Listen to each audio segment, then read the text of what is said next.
Bonjour à tous, bienvenue sur Discover ID. Je me trouve actuellement au Computex qui est le plus grand salon hardware, ça se déroule à Taïwan. Et je suis tout particulièrement sur le stand de Trix ou Tri-X comme certains l'appellent. Une marque hardware qui a commencé à faire parler d'elle et vraiment à se démarquer il y a pas si longtemps que ça par rapport à d'autres, mais qui se veut différente, qui se veut innovante, apporter des choses dans le milieu de l'hardware, c'est ce qu'on a besoin aujourd'hui. Et donc on va faire un petit tour de leur stand pour voir un petit peu ce qu'ils ont à nous présenter. Allez, c'est parti. Tri-X, c'est une marque qui a vu le jour en début 2023, donc elle est encore toute jeune. Ils ont très rapidement fait parler d'eux en proposant des produits innovants, car l'innovation, c'est un petit peu leur marque de fabrique. Ils m'ont donc invité sur leur stand lors du Computex pour que je puisse découvrir leurs produits en avant-première. Cette vidéo a été sponsorisée par Trix, j'ai donc été payé pour aller sur leur stand et pour la diffuser, mais il ne s'agit pas d'une review, juste d'une découverte de leurs produits. Donc si ce que vous voyez vous intéresse, n'hésitez pas à me le dire dans les commentaires pour que je demande à Trix de m'envoyer les produits et qu'on les teste dans une vidéo plus complète. Je commence par vous présenter ou vous représenter, si vous ne le connaissez pas encore, le panorama. On est donc sur un water cooling qui dispose d'un écran panoramique en fait, sur lequel on peut afficher une image. Donc c'est un écran 7 pouces si je dis pas de bêtises, voilà 6,5 pouces. Et alors c'est un écran AMOLED. On est quand même sur un écran de belle qualité et assez fluide. Bon évidemment c'est particulier, c'est sûr que ça intéressera pas forcément tout le monde, mais pour ceux qui aiment bien la customisation dans le PC, pour ceux qui veulent quelque chose de massif aussi, parce que le Waterblock il est quand même très fat, c'est un produit plutôt intéressant. Sur cette version, on n'a pas de RGB sur les ventilateurs, mais c'est pas un problème puisqu'on a ici les Rota-SL ARGB qui eux disposent d'RGB. Une des autres particularités de ces ventilos, c'est qu'ils ont intégré ce que pas mal font maintenant, et c'est important que toutes les marques le fassent pour des ventilateurs haut de gamme comme ceci, c'est que tout est interconnecté. On a des connectiques ici entre chaque ventilo qui fait que on va pas avoir besoin de manager tous des câbles autour. C'est beaucoup plus épuré, c'est beaucoup plus facile au niveau du management. On va pas se retrouver avec 3000 câbles, donc ça c'est un très bon point. Il est temps que tout le monde s'y mette. Et alors ici on a une deuxième version, une nouvelle version du panorama qui a une particularité tout autre. Vous le voyez, c'est de nouveau un écran panoramique et tout. Mais ce qu'on peut faire, c'est que ici, par aimant, on peut venir tourner l'écran. Je vais juste pas mettre le câble dans le chemin et voilà. On se retrouve avec l'écran à la verticale. Donc évidemment, il y a moyen de changer, de faire une rotation à l'image pour avoir quelque chose de cohérent, mais c'est vraiment très cool. Ça permet une personnalisation encore plus poussée. On le retrouve ici en version blanche et c'est toujours pareil, on peut faire la même chose. Alors la version de base ici, comme vous le voyez, elle dispose d'autres ventilateurs qui, eux, ont des câbles, mais rien ne vous empêche de prendre les ventilateurs séparément si vous y tenez vraiment. Ici, on a toute la gamme blanche des water cooling que je vous ai montré juste avant, donc le panorama, on a les ventilateurs Rota-SL ici.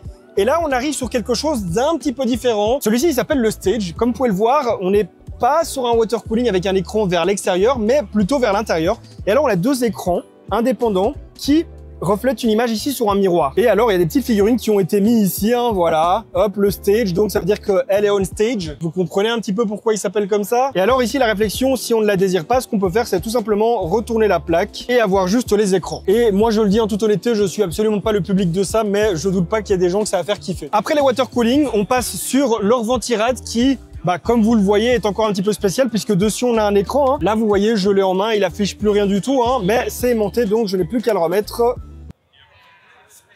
Et voilà. Pendant un moment, j'ai eu peur, j'ai cru que j'avais tout cassé, que plus rien n'allait fonctionner. Donc, le concept de reprendre la ventilation, faire un écran dessus, pourquoi pas, Ça en fait du coup un très gros ventirad. Bon, après, là où la taille peut être un petit peu justifiée, c'est vraiment l'écran qui fait ça, mais on va retrouver déjà un gros ventilateur ici, qu'on va en plus de ça pouvoir déporter. Si par exemple votre rame est trop grande, qu'il ne passe pas ou quoi, vous pouvez venir le décaler. Si c'est pas le cas, vous le mettez normalement. Et alors on a un autre ventilateur qui se trouve à l'intérieur du ventirad. On va également retrouver le panorama ici sous forme de Waterblock pour les water cooling custom. Donc c'est exactement le même produit. On n'a qu'à le relier à un câble USB directement sur la carte mère. Pour le reste, c'est un Waterblock custom. Donc il n'y a pas d'autres câbles à brancher, la motorisation ne se fait pas dedans, ça se fait directement sur la pompe. Une autre chose, ils sont en train de bosser sur leur software pour pouvoir contrôler le RGB des ventilateurs, on les voit ici. Et alors, il y a la possibilité de faire des animations, de choisir quel LED va être animé à quel moment, en quelle couleur, en combien de temps. Donc, j'ai eu une petite présentation de l'interface. On peut choisir les LED indépendamment, on peut les choisir ensemble. Il y a moyen donc de les mettre dans l'ordre qu'on veut. Il y a moyen de choisir la couleur, il y a moyen de la timer et tout. Ici, on va retrouver une version customisée de leur Luca. Donc, c'est pas vraiment ce qui nous intéresse parce que le boîtier en lui-même nous intéresse, mais la customisation, c'est quelque chose qui va pas se vendre dans le commerce. Mais par contre, ce qui est intéressant ici, c'est un produit qui n'est pas encore sorti, sur lequel ils sont en train de bosser. C'est une version de Luca qui est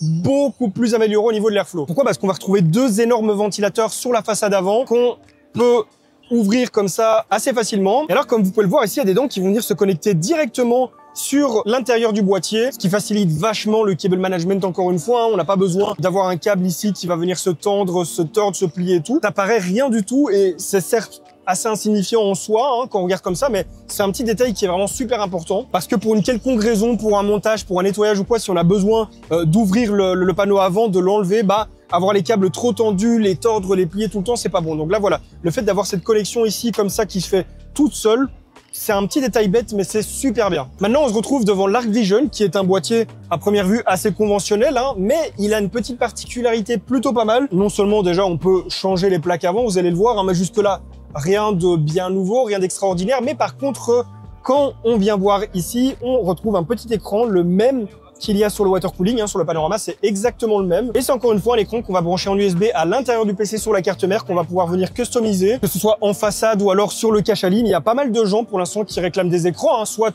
il y a moyen de le faire en DIY, il y a moyen de le faire soi-même, mais ici, la façon dont c'est intégré, c'est subtil, c'est sympa, il faut aimer. Pour l'instant, les deux écrans sont contrôlables indépendamment dans le soft, donc ça veut dire que vous pouvez mettre une animation, enfin une vidéo ici, une vidéo là, vous pouvez afficher des températures, des statistiques de l'intérieur de l'ordinateur. Mais ils sont en train de bosser sur le software pour qu'on puisse faire couler directement les animations de l'un à l'autre pour avoir quelque chose de beaucoup plus uniforme. On a les connexions directement ici, le bouton power. En vrai, ça vient un petit peu se mettre dans l'esthétique du PC, mais c'est surtout plus pratique. Alors les plaques que je vous montrais tout à l'heure, c'est de la customisation. On peut venir remplacer ici l'écran. Ici, on a une texture un petit peu boisée, foncée, c'est très joli. Ici, on en a une autre un petit peu marbrée. Alors, il me semble qu'on m'a dit que ce qui est important, c'est pas vraiment la texture, c'est pas vraiment la déco. En fait, c'est un film de protection et en dessous, on va pouvoir mettre des motifs personnalisés. Ils veulent vraiment se démarquer sur ces choses-là, en fait, pour que les gens puissent de plus en plus moduler l'aspect esthétique du PC. Et ça, même si ça intéresse pas forcément tout le monde, il y en a beaucoup qui sont très friands, notamment moi. Alors ici, on est sur un tout nouveau boîtier, encore une fois, on est sur le Flova, qui, à première vue, n'a rien de particulier. Mais vous allez voir que si, il a plusieurs particularités. La première, c'est ceci à l'avant, une plaque, comme on en voit souvent, en vrai, mais pas tant que ça, puisque regardez, elle a une texture très particulière. Elle a une texture qui peut faire penser à quelque chose de très décoration, tapis, voilà. On n'a pas un grillage en mèche ou quoi, non, là, il y a du mèche en dessous, mais on a vraiment cet effet un petit peu tapis. C'est quelque chose qu'on n'a pas l'habitude de voir, c'est quelque chose d'assez nouveau en soi, donc encore une fois, il faudra que ça trouve son public, mais voilà, c'est un style. Et alors, on peut avoir une inquiétude, c'était la mienne avant qu'on m'explique la particularité de ce boîtier, c'est que ça fait quand même très chargé, niveau airflow, qu'est-ce que ça donne? Ça va peut-être pas bien passer. Et en plus de ça, au bout de quelques semaines, avec la poussière et tout, on peut vite se retrouver avec des auréoles ici. Donc, au niveau de l'airflow, c'est peut-être pas l'idéal de mettre des ventilos ici. Mais du coup, on a une particularité sur la tranche latérale juste ici. On a un système de ventilation. Et je dis pas juste un système d'aération, donc c'est pas juste une ouverture. C'est vraiment un système qu'on va retrouver ici et qui va souffler de l'air. Et donc, le boîtier va venir chercher l'air ici et le recracher à l'intérieur pour qu'on ait un airflow dans ce sens-là. Et vraiment, je l'ai ici et ça crache de l'air. Vraiment, je pourrais passer le reste du salon à m'aérer comme ça parce que ici, il fait vraiment très chaud et vraiment, attendez, regardez, je vais mettre de l'air sur mon caméraman. Est-ce que tu sens l'air jusque-là? Il sent l'air jusque-là, il a fait comme ça. Donc voilà, c'est quelque chose que personnellement, j'avais encore jamais vu et qui, je pense, n'existe sur aucun boîtier encore. Donc, encore une fois, on est sur une tentative d'innovation. Est-ce que ça va prendre? Est-ce que ça va être concluant, je ne sais pas, mais en tout cas, à première vue, ça semble intéressant. Et tous les produits Traix ont une petite note d'innovation comme celle-ci. Alors évidemment, en toute transparence, innovation, ça ne veut pas forcément dire performance, ça ne veut pas dire que ça va fonctionner à tous les coups. J'ai eu l'occasion de voir ces produits de mes yeux, maintenant je vais devoir les tester pour les confirmer. Mais l'important ici, c'est qu'à une période où les marques galèrent à se démarquer, à trouver de l'innovation,